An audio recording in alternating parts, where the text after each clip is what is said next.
సమంత మామయ్య అంటే ఒప్పుకోడట నాగార్జున. సమంత ఇప్పటికే నాగచైతన్యకు సగం భార్య అయిపోయింది.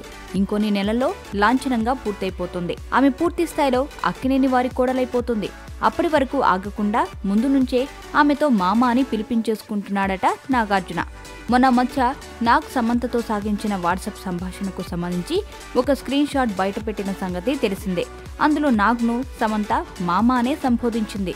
అయితే ముందు సమంత నాగార్జునను గౌరవపూర్వకంగా మామయ్య అని సంబోధించేదట.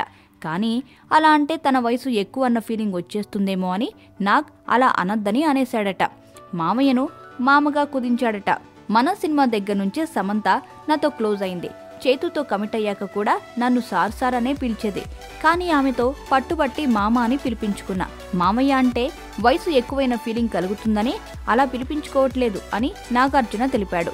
చేతు కొత్త సినిమా రారండే వేడుక చూద్దాంలో అతడికి జగపతి బాబుకు మధ్య రిలేషన్ చూస్తే తనకు చేతుకు మధ్య ఉన్న రిలేషన్ కనిపిస్తుందని, దర్శకుడు కళ్యాణ్ కృష్ణ తమ బంధాన్ని చూసే ఆ పాత్రల్ని తీర్చిదిద్దాడని, తండ్రి పాత్రను తనతోనే చేయించాలని కూడా చూశాడని, అయితే చేతుకు తాను అప్పుడే తండ్రిగా నటించలేనని, అందుకు చాలా సమయం ఉందని భావించే ఆ పాత్ర ఒప్పుకోలేదని చెప్పాడు నాగ్. ఇదంతా చూస్తే నాగ్ తనను తాను ఇంకా కుర్రాడిలాగే ఫీల్ అవుతున్నట్లుగా అనిపించట్లేదు.